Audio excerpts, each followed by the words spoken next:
Gua nonton ininya Abdur, YouTube-nya Abdur. Itu ternyata dia kurang ajar sekali. Mencoba menghitung-hitung nikmatnya Allah. Padahal sudah jelas. Kami yang baca Al-Quran, yang memahami Al-Quran jelas. Wa in ta'uddu nikmatallahi la tuhsuha. Kalau kamu mau menghitung-hitung nikmat Allah, gak bisa. Iya, betul. Justru karena ayat itu makanya saya menghitung.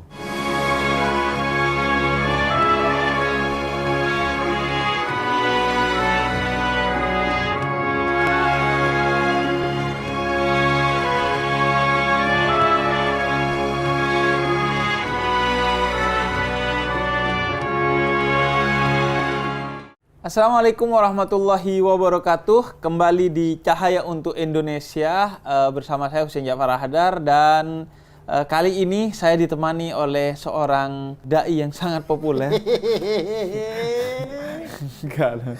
Calon dai insyaallah. Abdur Arsyad. Terima kasih Habib. Apa kabar Habib? Kabar baik, alhamdulillah. Abdur, apa kabar? Alhamdulillah bi khair. Alhamdulillah. Jawabannya udah jawaban Kalau bicara dengan anak-anak UIN kan harus gitu, harus ada Arab-Arab dikit Oh, lah. kirain karena stand up comedy sudah mulai tidak laku. Sehingga nyebrang. Bukan, saya mau dari panggung ke mimbar. Mau stand up tapi bahasa Arab. Oh. Tapi bener, Dur, dulunya matematika padahal. Matematika? Bukan bahasa Arab kan? Bukan. Tapi saya kuliah di Muhammadiyah Malang. Oh, iya. Jadi teman-teman saya banyak yang tamatan pesantren apa. Jadi kayaknya beberapa nyelip dikit kayak toyib. Ijlis. Tafadhol gitu-gitu. Jadi iya. apa tuh artinya? Oh gitu ya, tahu-tahu dikit. Tahu-tahu dikit. Tapi kalau bisa lah jadi modal lah ya. Jadi modal ke Arab kayaknya bahasa Arab tidak semudah itu deh kan? Tidak semudah itu. Iya kan? Kalau dari matematika ke agama kayaknya jauh banget. Tapi kalau dari matematika ke stand up. Jadi dulunya backgroundnya kan matematika. Dan sempat ngajar matematika. Kan udah enak. Tidak enak, saya bilang enak. Loh, kan tanpa tanda jasa. Harus bilang pahlawan perlu tanda jasa. Harus. Mana ada guru kerja ngajar bayar pakai ikhlas doang. Emang anak suaminya makan kapur apa spidol. Tapi memang guru ini itu dulu. Apalagi kalau honorer ya. Honor, termasuk guru honor. Kalau PNS kan sudah agak lumayan lah, ada sertifikasi dan segala macam. Kalau PNS, itu pun sekarang kan beberapa tahun ini. Maksudnya di zaman saya menjadi guru tuh sertifikasi sudah ada lah. Iya. Tapi kan saya bukan PNS, saya honorer. Honorer itu 1 jam 6.500. Rupiah. 1 jam pelajaran. Matematika itu kan biasa 3 jam pelajaran. Jadi saya sekali ngajar tuh 3 kali 6, 18.000 lah. Mending syuting dong. Mending syuting. Iya. Jadi pada waktu itu sembari saya lagi ngelanjut di strata 2-nya, saya sambil ngajar. Memang strata 1-nya matematika. S2-nya? Matematika juga. Iya, ngincarnya dosen, tidak ngincar guru. Matematika. Tidak ngincar guru karena saya tahu ibu saya guru, jadi saya tahu banget susah. Saya tahu banget hidup susah. Jadi makanya ngincarnya dosen. Walaupun dosen pun susah. Tapi paling tidak honor dosen tidak semenyedihkan guru. Padahal guru ngajarnya lebih susah ketimbang dosen ya. Lebih susah. Dosen itu kan cuma, ya saudara-saudara, besok ini materinya sudah saya kirimkan, nanti besok kumpulkan ya. Gitu atau diskusi. Diskusi silakan. Iya. Kan namanya mahasiswa. Kalau guru dia pegang kelas guru dari awal sampai akhir ya, ngajar. Iya. Tapi guru itu sebenarnya agak kurang fair. Karena gurunya banyak, setiap mata pelajaran satu guru, tapi muridnya harus ngerti semua. Ya betul sih. Makanya gurunya aja gak ngerti semua. Iya betul. Tapi guru dulu juga pernah begitu. Guru di sekolah juga gitu. Jadi ya, gitulah namanya kurikulum matematika. Terus ngajar, berapa tahun ngajar? Saya ngajar di beberapa sekolah lah. Dapat setahun apa 2 tahun kurang lebih lah ya. Sembari itu. Nah, sembari saya ngajar sambil kuliah, kalau ada waktu kosong sore atau malam saya stand up di Malang. Dan lu sebagai guru pasti killer. Tidak killer karena sama-sama dianggap killer biasanya timur dan iya biasanya itu kalau matematika tuh sudah bawaan kita masuk di kelas tuh orang sudah siswa-siswa udah malas gitu. Iya. Apalagi kalau kita kebagian di jam-jam yang habis istirahat pertama. Kan tidak tidak selamanya matematika di jam pertama atau jam kedua. Biasanya habis istirahat tuh ada juga.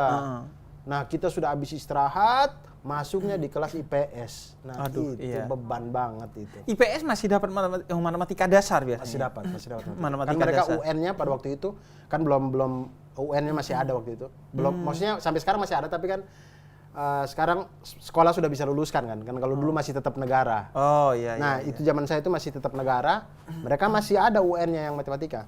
Dan lo dulu IPA? IPA. Waktu SMA. Saya IPS. Iya, saya juga tidak tahu kenapa saya masuk IPA waktu itu ya. Dan matematika tuh.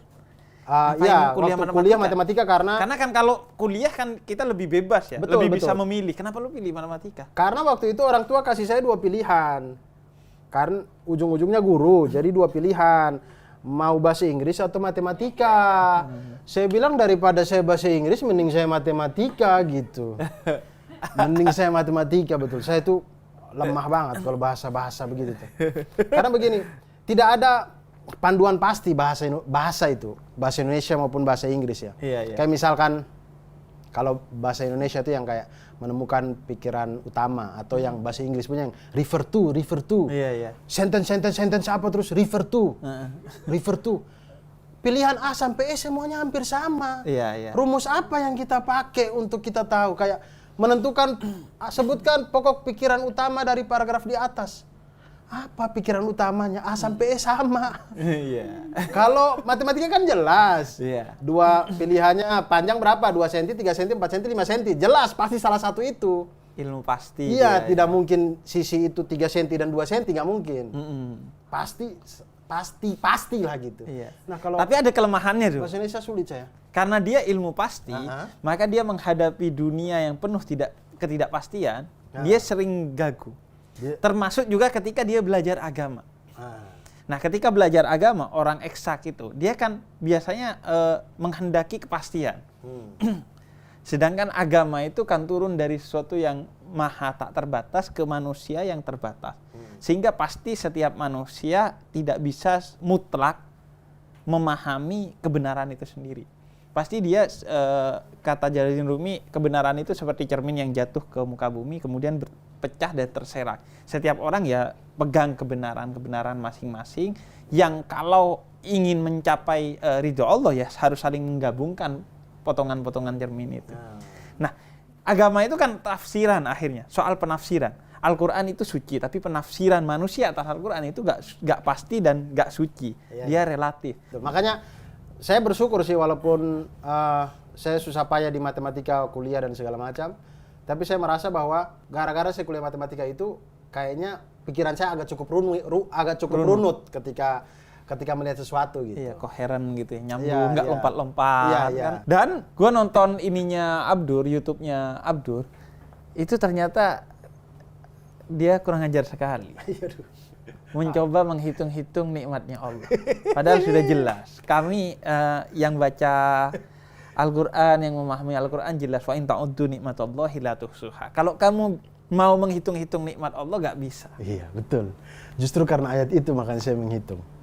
Karena saya berpikir bahwa Allah tuh kasih tahu, bilang, kalian kalau mau coba hitung nikmat saya nggak mungkin sanggup. Iya, udah Allah yang bilang, ngapain nanti Allah yang bilang pasti. Terus mau pasti nyoba. Nggak mungkin. Makanya saya pikir coba kita buktikan secara ilmiah gitu. Coba dengan ilmu saya yang cuma setitik dibanding lautan luas ini, cuma setetes air di lautan itu, saya cobalah menghitung. Dan akhirnya saya menghitung dan saya menemukan alasan logisnya kenapa kita tidak pernah bisa. Satu manusia ini di dunia ini tidak ada yang pernah bisa menghitung nikmat Allah itu, karena orang matematika itu tidak pernah tahu bilangan apa di balik tak hingga. Matematika itu ketika menghitung dan ketemu angka-angka atau bilangan, bahkan disebut bilangan kompleks, dia bukan bilangan real lagi tuh. Sudah masuk bilangan imajiner gitu kalau tak hingga itu. Selalu ketemu tak hingga tuh pasti selalu dihindari. Persamaan itu akan selalu dihindari untuk menemukan tak hingga itu. Yang lambangnya S kayak Iya, S yang gitu ya. infinity ini, infinity. Iya, infinity. Selalu menghindar, orang matematika selalu menghindar untuk menemukan itu tuh selalu menghindar. Maksudnya kalau persamaannya akan menjurus ke situ akan diubah bagaimana biar tidak ke situ, tidak ke situ. Jadi matematika itu tidak pernah bisa mendefinisikan apa itu tak hingga.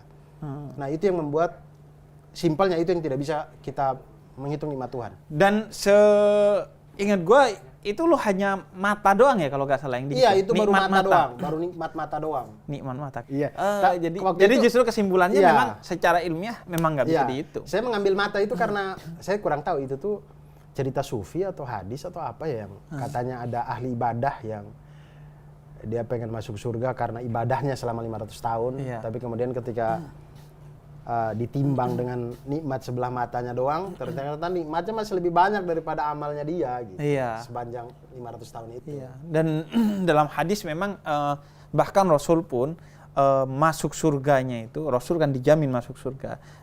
Tapi dalam hadis dijelaskan bahwa itu karena rahmatnya Allah, bukan karena amalannya Rasul. Karena itu ketika Sayyidah Aisyah bertanya, Rasul kok masih sholat sunnah gitu, padahal sudah dijamin masuk surga, sholat malam. Ya itu kata Rasul, aku ingin menjadi abdan syakura, hamba yang bersyukur. Jadi semua ibadah Rasul itu ya untuk rasa syukur gitu. Nah, rasa syukur itu yang kemudian mengetuk pintu rahmatnya Allah. Ketika dibuka pintu rahmatnya Allah, maka kita dimasukkan ke surga. Makanya saya sering bilang, ibadah itu harus menjadi seni merayu Tuhan. Jangan menganggap, oh ibadah ini buat beli surga, gak bisa. Dia merayu Tuhan agar Tuhan, wah iya nih orang. Makanya satu sujudnya orang aja membuat Tuhan merasa, wah beneran nih, ini hamba gua nih. Sujudnya sampai segitunya. Dibuka pintu rahmat, masuk surga kita. Dan memang harus targetnya Tuhan atau Nabi Muhammad, bukan surga. Karena kalau surga belum tentu ada Nabi Muhammadnya di dalamnya. Tapi kalau ketemu Nabi Muhammad pasti di surga dong. Nggak mungkin di tempat lain. Dan surganya pasti surga yang ultimate gitu ya. Surga yang tertinggi. Karena ini bersama Abdur, gue jadi ingat. Gue tuh pernah buka HP gitu, pengen beli sepatu. Tiba-tiba di YouTube ada iklan sepatu. Padahal gue nggak pernah tahu tuh. Kapan algoritma gue masuk ke sepatu. Dan itu kan permainan algoritma lah ya di media sosial. Akhirnya gue berpikir, jangan-jangan surga itu berbasis algoritma ya. Ketika kita masih punya keinginan sudah terwujud gitu. Tapi algoritma yang sudah super canggih. Iya pasti. Yang sudah infinity tadi. Tak terhingga gitu. Ya bisa jadi, bisa jadi. Ini bisa jadi tema. Karena katanya kan hidup kita itu bergantung pada akhir nafas terakhir, sakaratul maut. Husnul khotimah atau su'ul khotimah. Nah, tapi orang mau dapat husnul khotimah ini bergantung amalan selama dia hidup kan. Mungkin amalan selama kalau dia ngomong surga terus, mungkin algoritma itu kebentuk sampai di akhirnya husnul gitu. Mungkin saja. Gitu. Mungkin. Memang menurut para ulama, kata-kata itu kan dia akan mensuges kita untuk kemudian membentuk takdir kita. Jadi kata itu membentuk laku. Laku itu membentuk kebiasaan. Kebiasaan itu yang membentuk nasib. Nasib itu yang menciptakan takdir akhirnya. Jadi bisa jadi begitu. Jadi kita memang butuh sih dai yang backgroundnya matematika agar bisa bicara hal-hal yang seperti ini. Tapi sulit sekali karena itu tadi. Maksudnya orang eksak itu menuntut memuaskan logika sih. Saya kalau ketemu teman-teman saya tuh ada juga yang pengen dipuaskan logikanya. Menurut saya agak sulit. Karena menjadi sulit itu ketika kita memahami agama dari sudut pandang POV-nya Allah Subhanahu wa taala gitu. Tidak mungkin bisa. Memang. Tidak mungkin bisa. Jadi ketika kita memunculkan pertanyaan-pertanyaan yang itu sudut pandangnya Allah, maka tidak bisa, logika kita tidak mungkin bisa jawab gitu menurut saya. Jadi memang konsepnya begitu. Di agama itu kan ada yang ta'akuli, yang bisa dilogikakan, ada yang ta'abudi, tidak bisa dilogikakan. Dan puncak agama sebenarnya yang dita'abudi ini. Karena kalau semua bagian dari agama itu bisa dilogikakan, maka kemungkinan manusia akan menyekutukan Tuhan dengan logikanya. Dia akan menurut sebenarnya kepada logikanya, bukan kepada Tuhan itu sendiri akhirnya. Makanya puncak ketaatan kita adalah ketika kita disuruh melakukan sesuatu yang nggak logis, tapi kita tetap melakukannya. Betul. Seperti Nabi Ibrahim alaihissalam. Nah, suruh nyembelih. Saya kalau disuruh, tiba-tiba malaikat Jibril alaihissalam datang suruh, Abdur, potong anakmu. Aduh. Iya, maksudnya karena itulah makanya kita tidak jadi nabi. Iya. Itulah kenapa kita tidak jadi nabi. Iya. Dan sebelum motong pasti didatengin Komnas HAM, iya, polisi. Betul. Itulah kenapa kita tidak jadi nabi. Maksudnya ketaatan Nabi Ibrahim alaihissalam itu jauh. Abul Anbiya luar biasa. Nah, dan ini Abdur, kalau tahun ini selama 30 hari gua nonton YouTube lo, itu bicara tentang hadis-hadis Nabi ya, kebiasaan Nabi. Ya, dari bukunya Bapak Muhammad Ali Kutub itu tentang bukunya judulnya 50 Nasihat Rasulullah SAW untuk generasi muda. Ini tahun kedua, Bib. Tahun pertama itu saya bikin 30 tokoh jahiliyah. Kenapa tokoh jahiliyah? Kenapa gak tokoh Islam gitu? Nah, karena pada waktu itu saya waktu mau coba membuat konten tentang Sirah Nabawiyah, saya itu kebentur dengan di 2 tahun lalu ya. Jadi puasa tahun ini ya 2 tahun lalu lagi panas-panasnya isu stand up komedian dengan isu agama gitu. Oh. Jadi kalau saya tiba-tiba muncul bawa materi-materi yang begitu, pasti dihujat orang. Jadi yang sebaliknya. Iya, makanya saya cari apa konten yang kalau saya bercandain orang nggak mungkin marah gitu. Makanya saya bilang, oh tokoh jahiliyah sih. Oh, karena di dalamnya ada canda-candanya. Tidak ada candanya. Sirah Nabawiyah tidak ada candanya, cuman si tokoh-tokoh jahiliyah, cerita tokoh-tokoh jahiliyah yang ada dalam Sirah Nabawiyah ini saya ceritakan. Toh kalaupun ada punchline nyeleneh agak dikit-dikit di tokohnya, tidak masalah kan, dia tokoh jahiliyah. Iya, tokoh jahiliyah. Oh, gitu. Siapa mau bela gitu kan. Iya. Kalau saya bercandain sahabat tidak mungkin. Iya, bahaya. Pasti orang ini marah. Makanya itu jadilah 30 tokoh jahiliyah saya bikin. Terus tahun ini kemarin Ramadan 30 hari 30 nasihat Rasulullah SAW. 30 nasihat Rasulullah. Ya, saya ambil dari buku Bapak Muhammad Ali Kutub yang judulnya 50 nasihat Rasulullah SAW untuk generasi muda. Kalau yang tokoh jahiliyah bukunya dari mana? Buku Sirah Nabawiyah Syekh Safiur Rahman Al-Mubarakfuri. Memang satu persatu tokoh-tokoh jahiliyah. Oh, tidak ada. Itu ceritanya Rasulullah SAW kan dari lahir sampai meninggal kan. Lu satu persatu ambil. Iya, di setiap cerita gitu. itu kan ada aja Rasulullah ketemu Utbah bin Rabi'ah misalkan. Iya. Terus saya ikutin nih Utbah bin Rabi'ah nih, oh meninggal di sini, dia ternyata dimakan singa di Syam gitu. Dan saya tulis Utbah bin ini Rabi'ah. banyak nggak menurut lo Muslim yang tingkahnya kayak jahiliyah itu? Banyak. Saya setelah membaca Sirah Nabawiyah itu kemudian saya merasa bahwa perilaku tokoh-tokoh jahiliyah di zaman itu maupun tokoh-tokoh munafik di zaman itu, orangnya mati tapi sifatnya tidak gitu. Berulang sebenarnya. Kalau kita mau melihat, makanya saya waktu baca itu tuh 30 tokoh jahiliyah itu saya sangat suka membuat itu karena saya bisa introspeksi diri gitu. Contohnya apa, Dur? Misal kayak Abdullah bin Ubay bin Salul misalkan, tokoh munafiknya yang di Madinah ini. Wah, itu tuh Rasulullah SAW sendiri itu agak sulit tuh untuk menghadapi dia ya. Maksudnya pasti Rasulullah SAW punya lah, maksudnya Malaikat Jibril pasti kasih tahu lah, pasti kasih tahu dia ini begini. Tapi kan tidak menghukumi bisa, dari zahir kita kan. Iya, tapi tidak bisa serta-merta Rasulullah SAW menuduh dia atau apa gitu kan. Jadi orang munafik. Menghadapi orang munafik itu susahnya minta ampun. Selevel Rasulullah SAW dan aja sekarang luar biasa. Banyak itu masih jalan munafikan itu. Nah, masalahnya adalah ayat sudah tidak turun nih.